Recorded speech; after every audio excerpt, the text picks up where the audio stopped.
New Thought Media Network. We are a global broadcast network of positive music, media, and entertainment, inspiring humanity's evolution along the journey of enlightenment and creating a world of love, peace, empowerment, and prosperity for all. New Thought Media Network. Positively inspiring.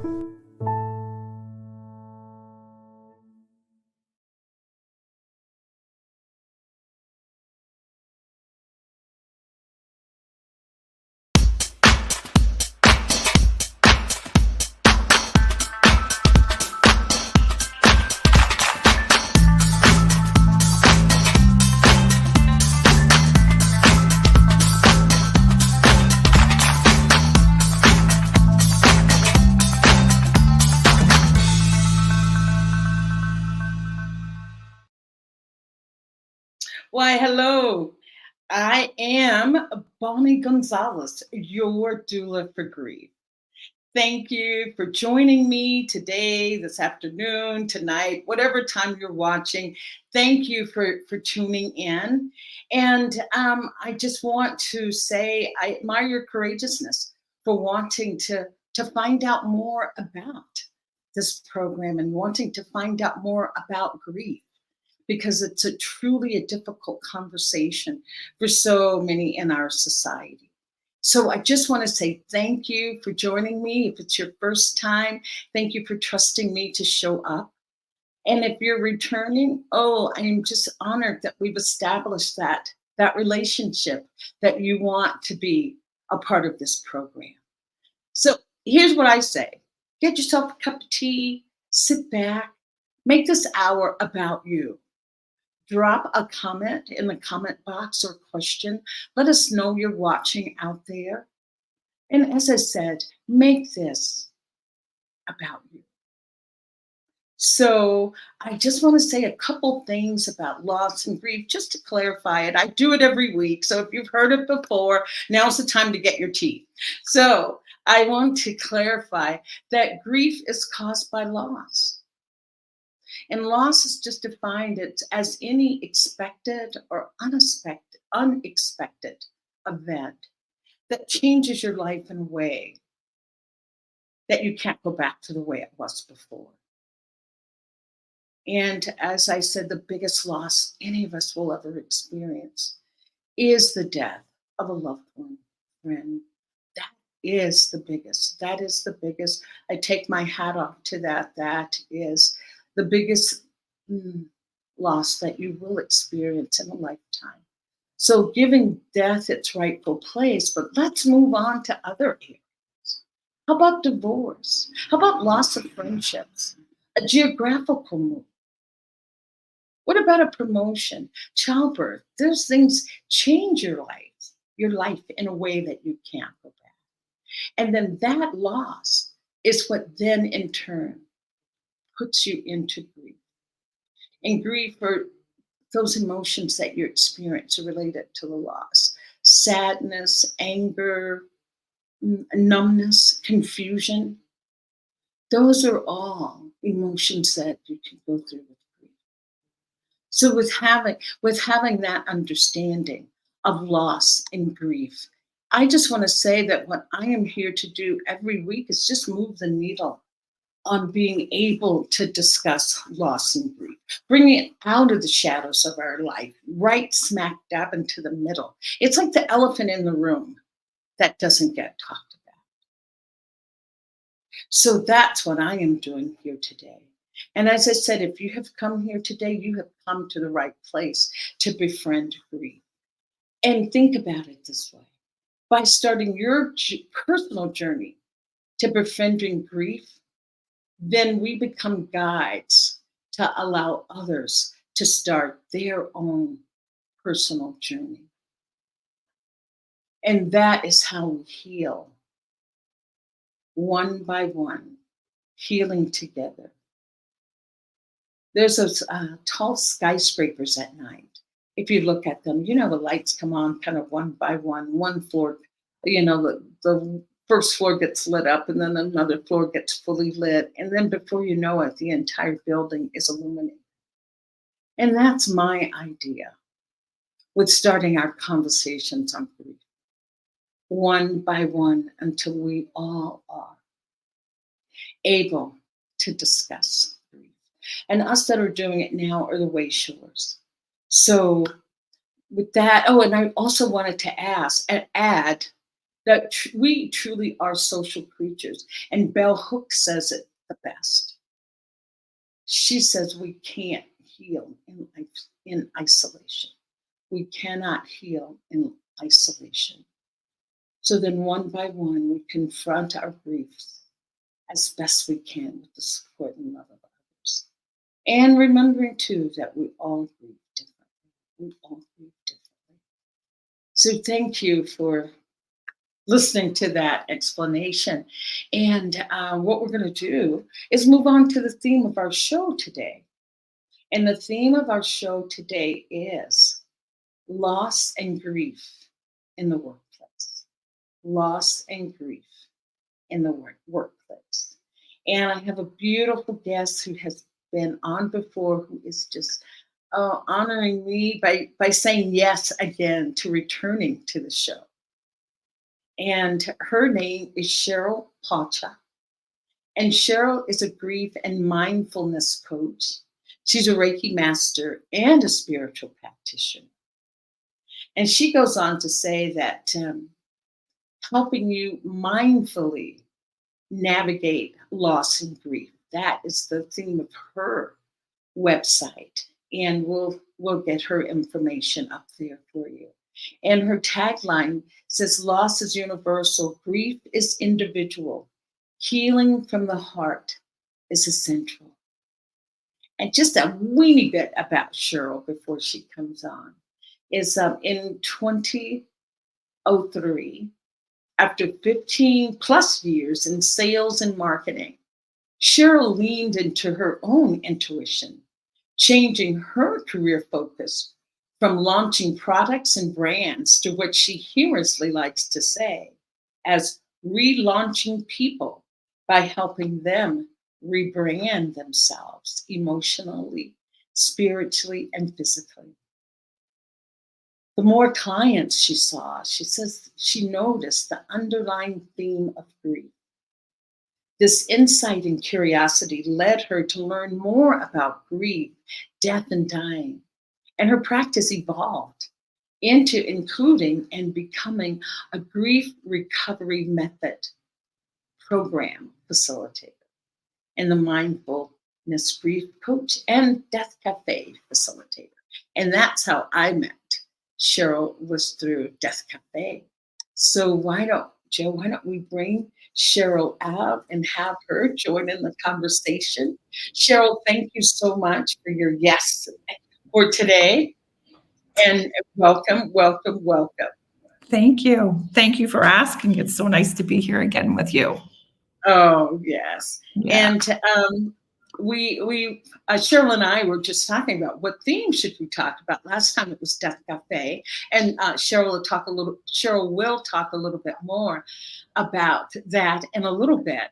But Cheryl had the beautiful idea of talking about loss and grief in the workplace. So, Cheryl, I'm just going to ask you, why did that theme come up for today, for you? Yeah. Well, and again, thank you for entertaining this theme, because it's becoming a bigger passion of mine as the days go on. I think that, my association with death cafes is really to address the elephant in the room. Mm-hmm. Yes. Grief over death is the number one not talked about emotion. Yeah. And a lot of that's just because we're not taught what grief is. It's the big mystical myth emotion. And a lot of our knowledge and the tools that we have really don't support us in identifying when we're grieving, identifying losses. So, obviously there's a huge impact on how our lives unfold for us, emotionally, physically, mentally, spiritually. Mm-hmm. and we don't have the right tools to kind of navigate our day-to-day activities and what's happening. So on that platform, the Death Cafe has always been near and dear to my heart. And as I've been continuing conversations, most recently, during COVID, a lot of my clients, like I said, the underlying reason why they were coming for whether it was coaching or Reiki was because they were suffering. They just couldn't, pinpoint really what was going on for them. Mm-hmm. And through our processes together, we're identifying that they're experiencing grief from a variety of different losses, Mm-hmm. And grief in the workplace is a really big one.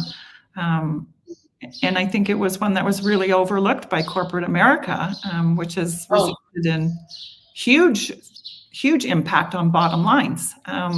There was a research report done by the Grief Recovery Institute actually in 2003, so outdated data, but I know that they're working on updating the numbers. But in 2003, they reported almost a $73 billion a year loss for unaddressed grief in the workplace. So that's big numbers. So even if that number hasn't moved since 2003, just with inflation at all, makes that number closer to 100 billion. And can I just interject with one question there? That this loss, you said it's lost revenue, but due to what? To illnesses, people not being there, productivity, what? Yeah. How did they define the loss? What caused the loss? And, because we're taking it back to grief. So how did that show up? Yeah, in a variety of ways. And one, just to define that, grief, again, is not just about a death, right? It could be a divorce. It could be a family crisis of some sort, a major lifestyle change, like you mentioned, a promotion, losing your job, having a significant layoff at work. The people left behind experience loss and grief. So it can show up in a myriad of ways. And when you have employees in the workplace that are grieving, whatever the loss is, their focus is off, their concentration is off, productivity can dip down significantly. The chance for errors and mistakes is on a huge curve up. And attention to detail and focus is missing. So, we start having accidents, not necessarily in the workplace, but they can be there, or, driving to or from work or in the home. Oh, yeah, exactly. And illnesses. We don't realize the impact of grief on our own health. So absenteeism, and a lot of illnesses that are going undiagnosed. Exactly. That just reminded me of something that I was going to read, but I won't take away for that.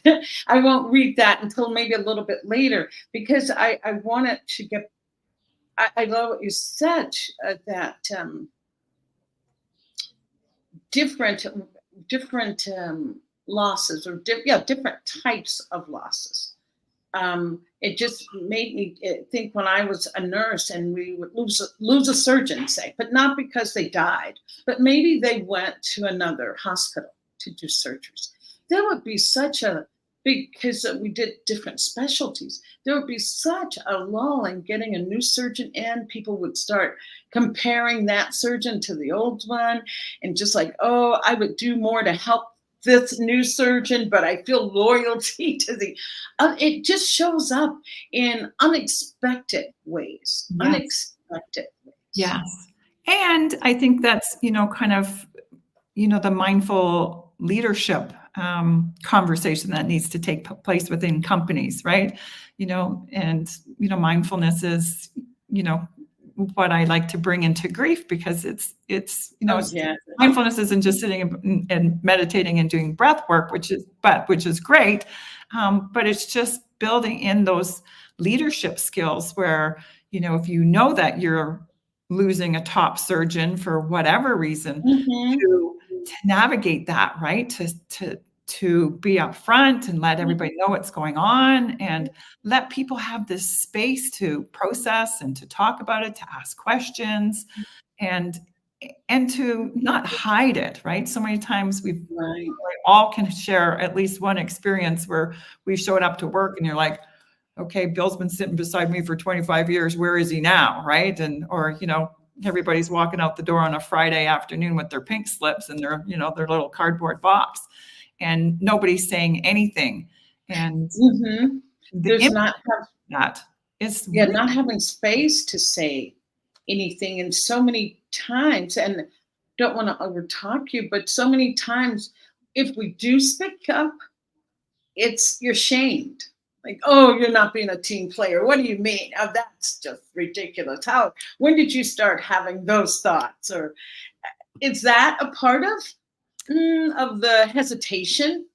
Sure, it can be. And that's why it's so important to have a mindful leader running the company, the team, you know, the division, whatever it is, right? Because someone who is mindful will be conscious of all of those things and will create an environment where shame and blame and guilt aren't present, right? Aren't given top billing. How's that? Exactly. Top billing. Yeah, perfect.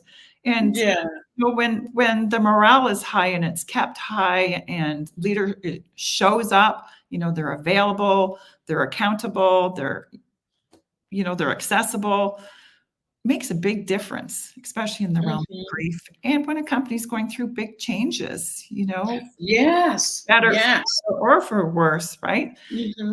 Being in touch with your team is optimal because they're not going to be second guessing. You know, when people start noticing things are happening, you can even have anticipatory grief, thinking, "Oh my God, this is going well," and you know, they start. You know, their whole story. Well, what if we lose our job and I got a mortgage and I got kids? And, you know, it's like, you know, they're down the rabbit hole up the story before a mindful leader even has the opportunity to share, you know, the plan. And a mindful leader will always have a plan and always share the plan. Wow. Cheryl, that just brings me to what you're saying about a mindful leader. So I know that I can only keep it in the eye. I've had a lot of leaders that would not fall under the category of mindful. So then how do you navigate the workplace when that is an issue? That's there, that leader themselves has an issue with understanding loss and grief.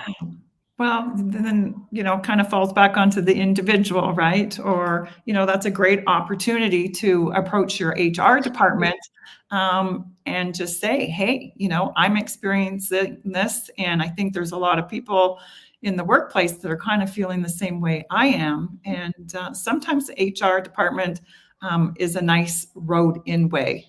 If you don't feel like you can approach your boss, or maybe, you know, they're not approachable, or, you know, physically or emotionally, they can be really beneficial. And, there are a lot of good programs out there that are available. And, you know, part of my education platform is to, you know, offer services to make grief and loss programs part of a company's, you know, health and wellness benefit package, right? And also look at revisit their bereavement packages. A lot of companies don't have that, but they're you know, pretty antiquated. You know, they don't think they've changed. They haven't changed in my lifetime or my parents' lifetime. Where, you know, if you lost a spouse, you maybe got 3 days off work. If you lost a grandparent, you got a day off work. And for anybody, isn't that just tomorrow? So that's what I was going to ask you, and I hope this is not too early in the conversation to ask. But I was going to say, I have a magic wand, boom, and I have just made Cheryl Pauchuk the new employee. I was going to say employee health, but EAP, employee assistance program leader. How would you rewrite your policy for your Yeah, well, like I said, it's What definitely. do you see would be the number one thing that could be helpful? Well, I think time off obviously is very important because first of all, you don't want a person who's just lost someone very dear to them, or whatever the loss is, right? If they are so consumed by their grief, and grieving is a process, as you know, that we need to go through. um, do you want that person at work? Do you want them working on the big sales pitch or on the new technical, launching the new app or Yeah. whatever it is? Can they show up and be productive? And that's Mhm. part of the problem, is that, we put on our Academy Award faces when we are experiencing significant grief and thinking, oh, I got to show up for work and I got to do this. But, you're not functioning at your optimal. Mm. And, you can hinder projects more than you can, take them to the next level. So I would definitely revisit, lengths of time off. And I think it should be an Mhm. individual assessment based on that person. Like I said, we all grieve different. Our griefs are not comparable. We might have similarities. Mhm. You can't compare one grief to another. Right. And I would, Yeah, I was sorry, just last point, there's just that I would bring it into the benefits package and just have something available, whether it's anonymous or, it's, known within the company, but have programs like the grief recovery program, monthly yeah. programs where people can join, outside of work, or bring the program into work. If you've had, a trauma within the workplace, if someone was, injured or killed or Mhm. died, a lot of people die at their desk or on the job, that affects everybody. So bring in a grief facilitator to work with the whole team. And Yeah. I was going to say, and I do know that I was a nurse, so working in a hospital. A couple things is that they did have employee assistance program, EAP. I don't know if you have that in Canada. yeah, we do. And they would have a person that would come from that program. And what would happen is, whatever the loss was, we had a nurse that was severely injured in a accident in the parking garage of the hospital. And everyone knew she had to be flown away to another trauma hospital. We, lost a couple surgeons, employees, and they would say, "Oh yeah, we have just not her name, but Claudia today is over in room 14 if anyone wants to go over and talk to her." Where I felt like it should be several of these people, and that everyone should go, even if you feel like you're okay now, just go. Have some information that she would share. Because in my experience, it's not always that first day. Yes, that first day is a shock, but it's later. It's like, why not have this person available for a week that you could go get someone to cover? Because being in hospitals, you can't just up and, like go and Yeah. leave your patients unattended. But have some structure in place that people are given the opportunity, the time to go and talk with someone about the grief. Yeah. And I'll let you finish your nodding, and then I'll bring my other point in. And I love that, because I recently, during COVID, had experiences where they were bringing us in to work with staff in senior facilities, care facilities. And, great idea in theory, but, people weren't showing up because they're understaffed and they're too busy. And they don't think that they're necessarily grieving. They're wearing their Academy Award face. Everything's fine. I'm okay. And I don't want to let so-and-so know that I'm struggling. And, when we hold it in, like you were saying at the beginning, we're not meant to grieve alone, right? No. So it's so important. And I think that's a part of the grooming of a mindful leader, is to take that initiative, just to say, Friday afternoon, we're having, pizza and whatever in the boardroom, a town hall meeting, and, Cheryl's coming in and she's going to talk to us about grief, and we're going to, discuss what happened here last week, or whatever it is. Yes. To make it Yes. a little bit more mandatory and coming from top down, right? When people know that, their manager, their boss cares that enough to put this Mhm. together for everybody, that, the sincerity and the compassion and the empathy, what speaks louder to an employee who's traumatized and grieving? Yes, yes, yes. Yeah. And I love to, I guess I won't be in any trouble if I say who I worked for, but their tagline was thrive. And if you're not allowing people to thrive, Yeah. I mean, that you're not meeting what you're saying is your goal, is to allow people to thrive. And so the companies, needing to, don't want to get on a soapbox, Cheryl, but saying that the companies need to be held accountable, needing to be held accountable Yeah. for the treatment of employees, because I'm sure you have the statistics, but we spend a large percent of our time at work, more than we spend with our families. We're spending more time at work. So therefore, there is, I feel, that greater need for them to be more accountable Yeah. to the employees. Absolutely. And the more they show up for their employees, the more they're helping the bottom line of the company, right? Like you said. Exactly.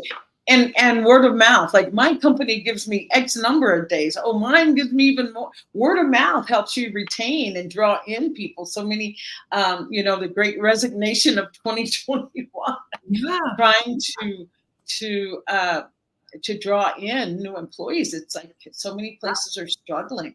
Yeah, there's actually a statistic, and it's about 70% of workers who have been at a company where there's been a layoff, and they're, the survivors, they are 70% less likely to recommend their company when the company's. Wow. So, the impact is huge, like morale, respect, initiative, for their jobs and tasks at hand for the company overall. And, and just how, the quality of performance of the workers and how they're showing up when grief is unaddressed. Yes. Customer service declines, the manufacturing or the production of, whatever they're producing, or services, the quality of services declines when people are grieving, right? And those things have an impact on the bottom line. Right. And unexpressed grief leads to illness, which then turns to loss of work. It's just a catch-22. It's a snowball effect. Yeah. So, you can only win when you address grief and have a program in place in the workplace, because, loss is, constant. We're always losing things, and, whether it's work related, so it's in-house or external, we're always in a life cycle of losing something, and it doesn't have to be significant like a life partner, but yes, losing your favorite pair of earrings or something can, send me over the edge. Sentimental value. It's like, what we put. I was going to say, and I was asking you too. I was making you the powers that be that changes corporate policy. But I want to say, until corporate policy changes too, Cheryl, I like to ask, or not just ask, but look around for outside support, for community, services. Because so many times people are saying, my company is just working me to feel like I'm just going to drop. I just can't keep going. Yeah. And asking for help and knowing what the community has to offer. You want to speak to that, maybe, Cheryl? Yeah, well, off the top, just like I said, a lot of people, my clients coming to me for coaching or for Reiki, because they just, it's anxiety, it's depression, these are their words. And, as we're working together, we're coming to the conclusion that it's they're processing, they're grieving, right? I said, we don't have the language, we don't have the education or the knowledge to really define what grief and loss is. And Mhm. everything that we've been taught from, kids, Yeah. they're just cliches, that have been passed on generation to generation that don't really support us. When people come to us with logical, kind of Mhm. condolences, they're, as they're not comforting because, Well, logic doesn't heal a heart. yeah. And mine that I go back to, even with my clients, especially those that have children, and I just say, you're teaching them how to grieve, because I am really so aware of the behavior that we express around grief, and I'm aware of it because we were not taught how to deal with this.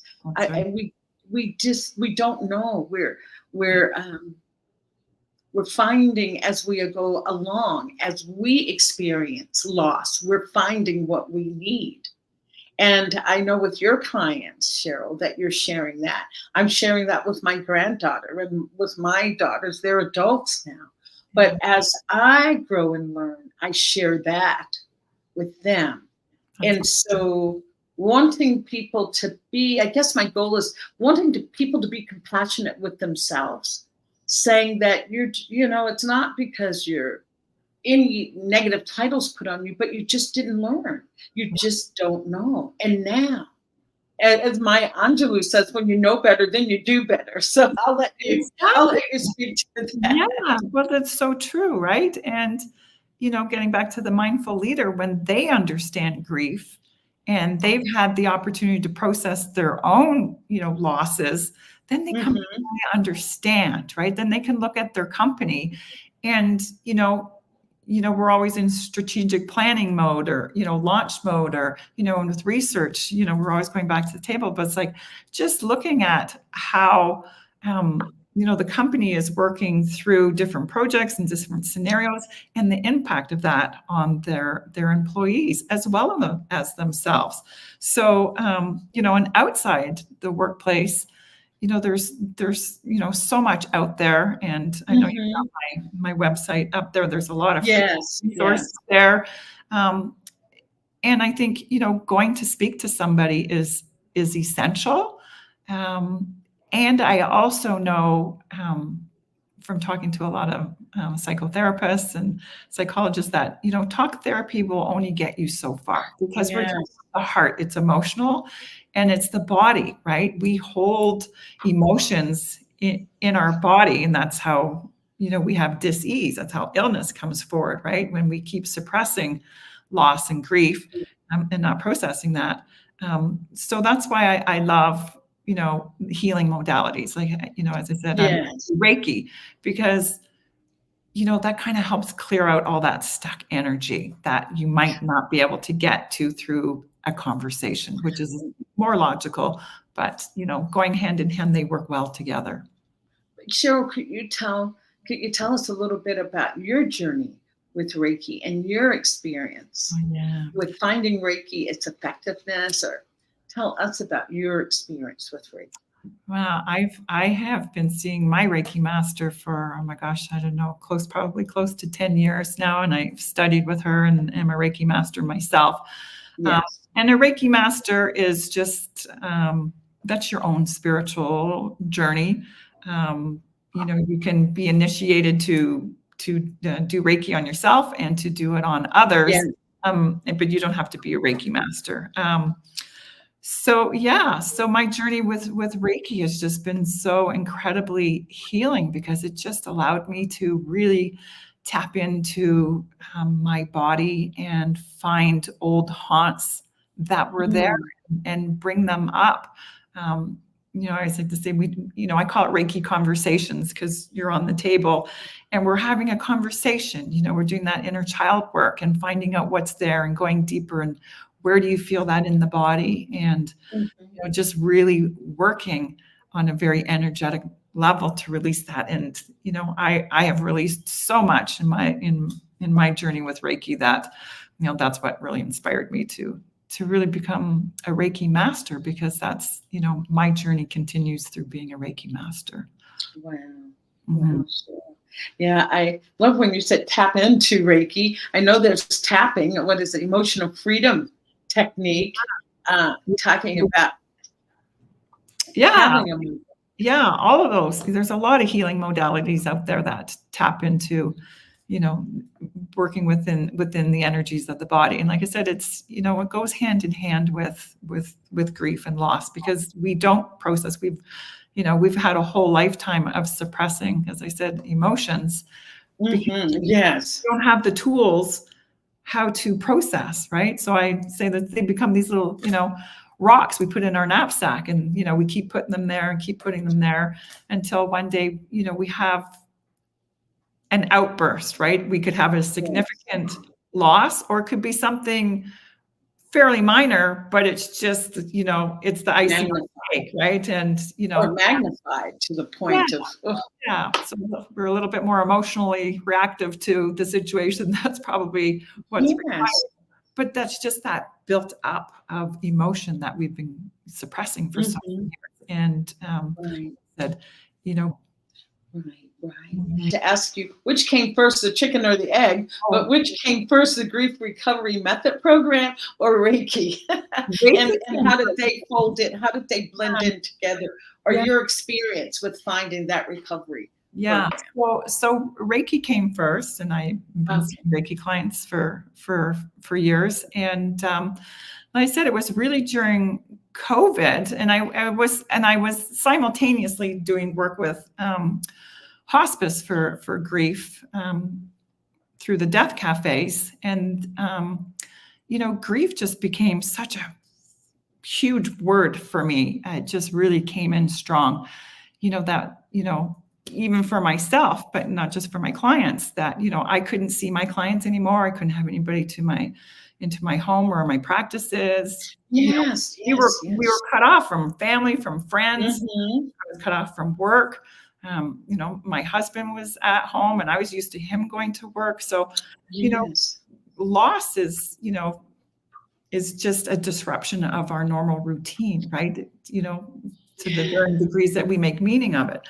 So, the impact of grief was really building. And when I really started looking at the roots of my clients and what we were really getting to, in our deep sessions with Reiki, was we were really releasing old griefs, old losses. And that really inspired me to do more work that I was doing with hospice, and which, I now do grief recovery work. And Centers for Spiritual Living also has a beautiful program for grief that I do facilitate as well.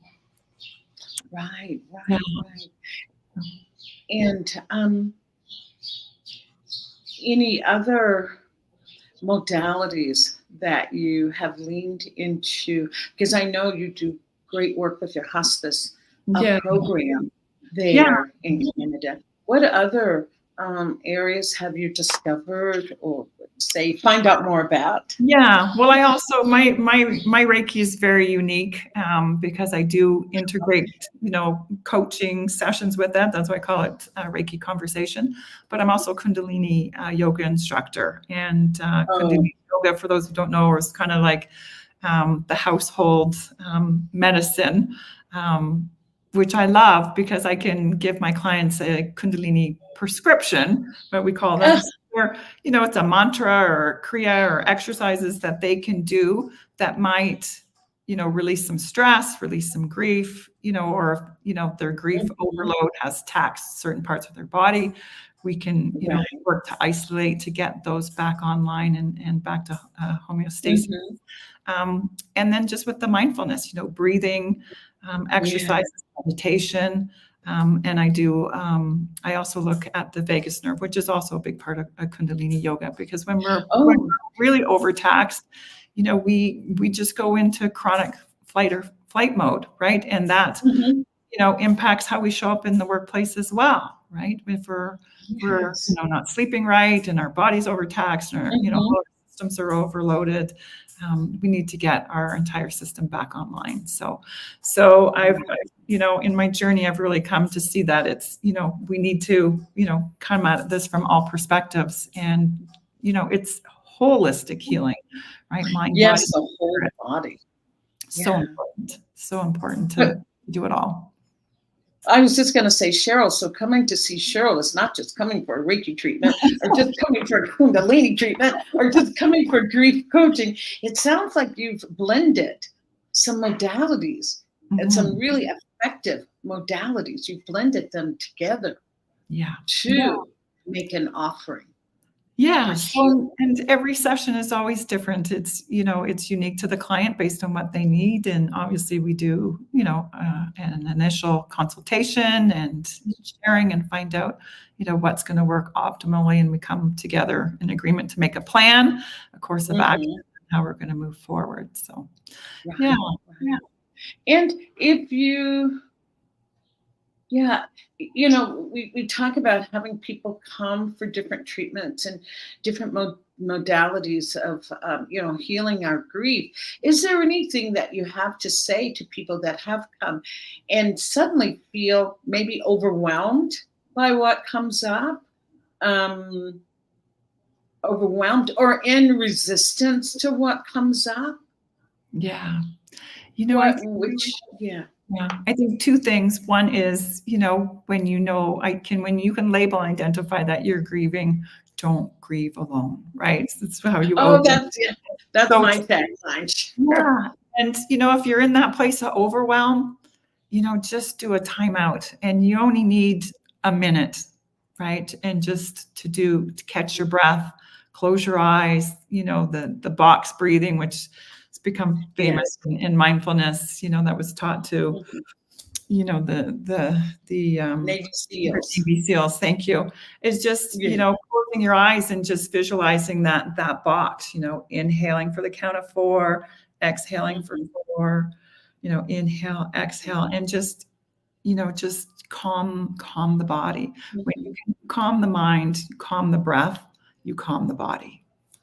The body always follows the breath. So, the biggest thing is breathing. I get a lot of clients on the Reiki table, and, one of the first things I say, you're not breathing, right? They're like, or very shallow.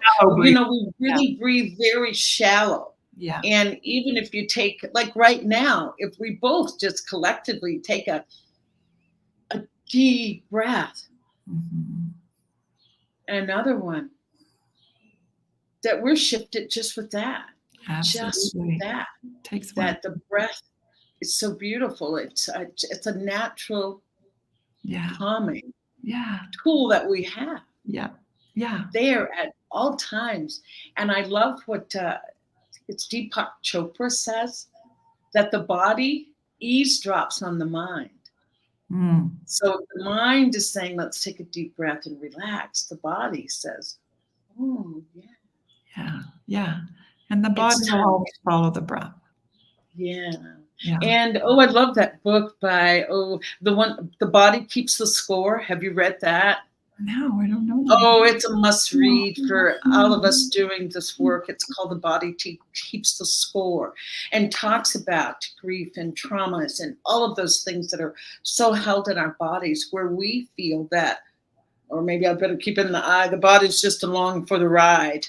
I now realize the body is the ride. It's not along for the ride. It is. It is a true driver there. So honoring that. And I wanted to ask you. Well, I just want to read this, and this kind of ties into the importance of our body, I feel. And this is by Sobonfu Somé. Don't know if you know her. She was a West African writer and wrote some books on intimacy and those kinds of things. But she does a lot of grief work, or she did a lot of grief work. She herself transitioned, a young woman, a few years ago. But I just love what she says here, that so talks about the body at the end. Okay, she says that we experience joy and sadness, so many wonderful emotions, but then many times we have grief that we don't have words for. We have many losses, and it's important for us to grieve, to recover from what we have lost. Grieving is a soul cleansing way to reclaim and to recover our spirit.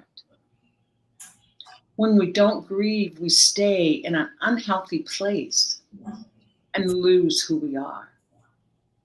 So it is very important to cry, to walk in nature, and to express our grief so that we can feel safe and sane once again.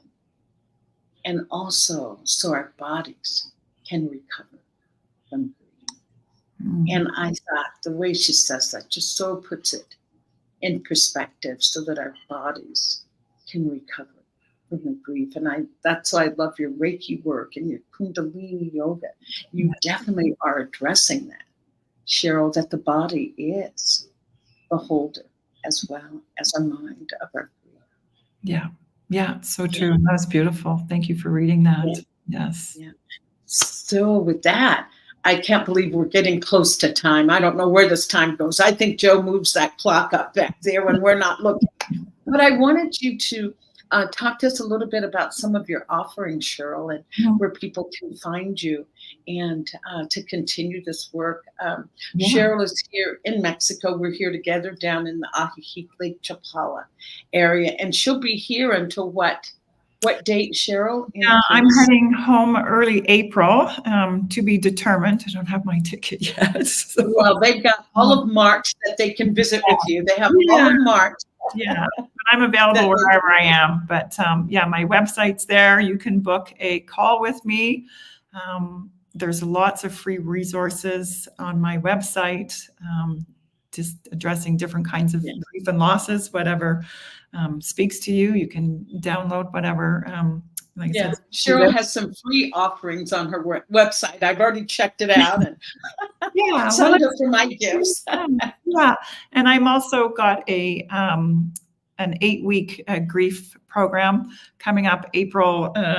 What is it? April 16th? Did I say? Yes, I remember 16th. Yes. So it's an 8-week program that takes you through the grief recovery process. It'll be on Zoom, and the classes are, I always say, set 2 hours aside for the class. We don't always use the 2 hours, but it's just nice to know that we've got it if we need it. And we meet once a week.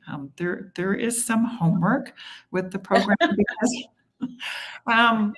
because you're learning a process. You're learning a process, and we're unlearning and then learning how to, deal with our emotions and all our losses. So it's a very in-depth program. It requires people to show up with their courage, and I love the word courage because the original meaning of the word courage means to speak from one's heart. And it's say that again. I just didn't hear you say courage.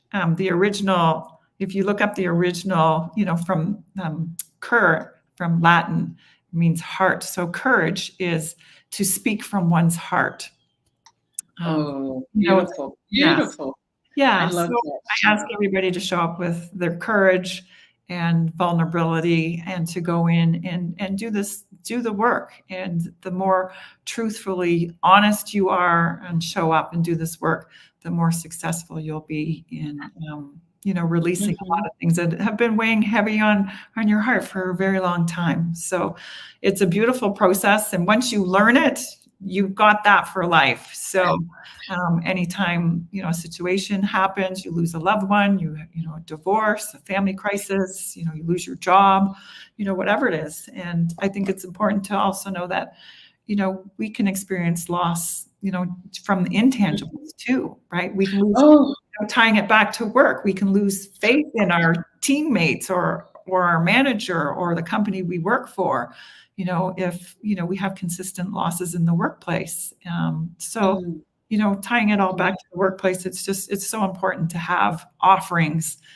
from the company for their management teams and their employees to have these skills, not just to make the company profitable, but to have, happy, grounded people showing up for work every day and putting their all into the projects they're doing. But or making it profitable for everyone. If it's a profit, it all depends on what you're talking about. Profit, so and dollars and cents of well-being, or that it's a successful company in all areas, in all aspects. Yeah, and everyone is successful. Everyone is winning. Yeah, and making it profitable for everybody. I'd like to make it affordable for everybody. So anybody who's listening to this program, who's interested in joining the April 16th program, I said to Bonnie that I would offer, I usually charge $350 for the 8 weeks group program, that I would offer it out to $288 for anybody listening to this program who wants to join us on the 16th for 8 weeks.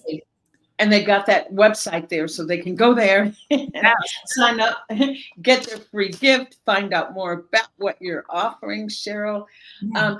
There was one thing, and I don't mean to interrupt, but there was one area we were talking about if the company didn't offer something, and we were saying look outside for groups, but also the key thing that you said about friendship, because we cannot feel in isolation. Yeah, and that's circles back to the death cafes. Just they're so amazing.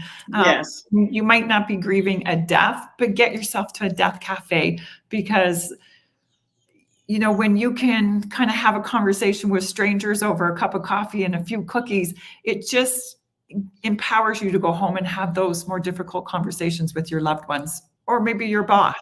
So a death cafe is a great community to tap into.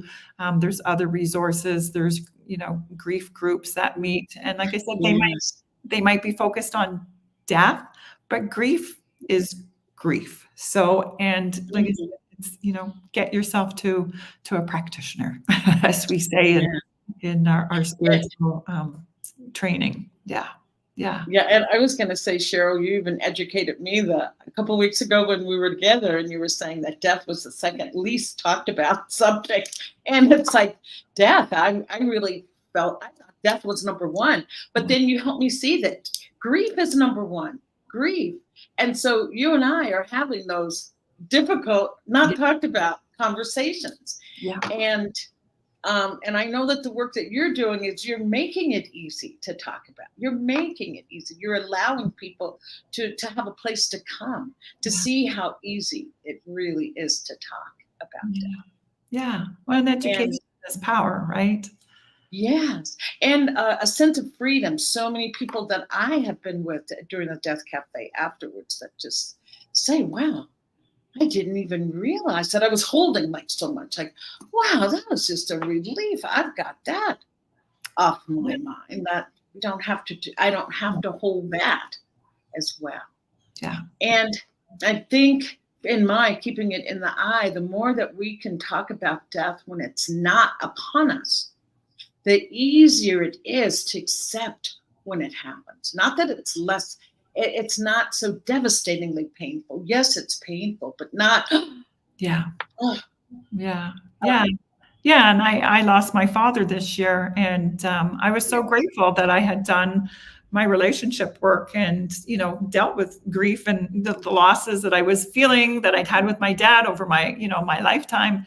And my relationship with him now is so beautiful. And his death, I'm obviously incredibly sad and traumatized by his passing because it was sudden. But at the same time, it was incredibly peaceful for me because I had really done my work and I got to enjoy my dad the last few years with him without all these stories and stuff that got in the way. So so do your work. Other things. It's always worth it. No, I was going to say, and other things that would be a distraction that would prevent you from really holding dear those memories and times. Yeah, absolutely. Of your dad. Yeah. So, is there any other, what I want to say, foresight? Insight, foresight around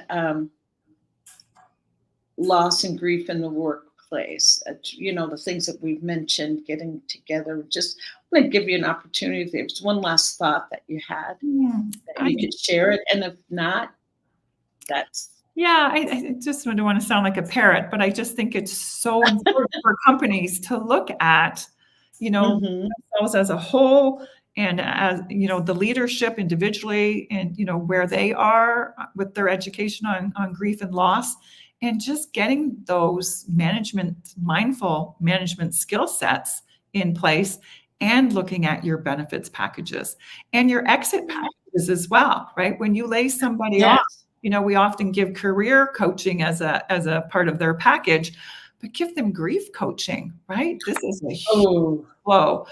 Career trauma is another. We could talk for an hour on career trauma. Yes. It's huge, right? These people have to go back out and, find a job, and, their confidence is shot. They're in shock. They've got all kinds of things going on in the realm of grief. And, just to make, the workplace a better place for everybody, when we all up our game with our education on grief and what it is, and compassion, and put these things in place. Yes, compassion. Oh my God. It's going to affect your bottom line. You can only Cheryl, win. I so love everything that you're saying, and I love what you said back in the beginning when I was asking if companies don't offer, just going to your employee department, oh gosh, why am I losing the word? Human resources. I am so sorry. I'm grieving of the loss of my memory. I'm having memory loss issues. But anyway, going to human resources. I'd love that, to go to human resources to say, this is what is needed. Because so many times people will sit back and feel pretty much helpless. My company won't do, my company won't help. So knowing that there is a recourse, and human resources is that recourse, hearing from enough people that we need more help here. We need to have that mental support. It needs to be in place. Yeah, and just like I said, knowing that $100 billion a year, lost to corporate America for unaddressed grief. Like, you should just have to say those words, and it should be on the agenda. Exactly.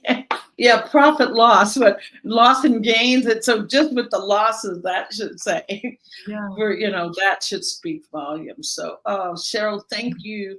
Thank you so much. And just give me the name of your business again. So it's just my name is cherylpauchuk.com.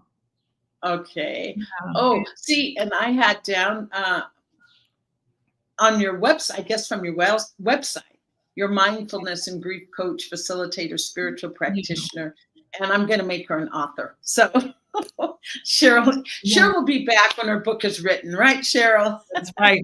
It's it'll be a great self-help book, and a great group study book. It'll be a nice book for people to get together, to bring into a church community. Could even be at an office, a lunch and learn kind of thing. So a lot of tips and tools and references. So I'm so glad. I'm just so thrilled to know that you're doing this work. I am just so right back at almost at peace to know that there's somebody out there that sees the importance or the need, the cry for help. So I thank you, Cheryl. Time to stop the suffering. Yes, that's it. Enough. And so I always feel by mine doing my work, Cheryl doing her work, we are allowing people to see that, are supporting them in doing their work. Yeah. And as we heal one by one, we come together in community. Yeah. Beautiful. Thank you, Cheryl. Thank you. And I want to thank my audience. Thank you. to those that are watching and that will watch. And I just love to close by saying, I just want you to go to the mirror right now and just look yourself in the eye. Just look yourself in the eye right now and say, what do I need today? What do I need? And to know that you're not alone. Look yourself in the eye, ask what you need, and then honor what comes up. And my only request is that you don't do grief alone. Don't do grief alone. So thank you, thank you, thank you. And until Cheryl is back and until next week, thank you. Namaste. Ciao.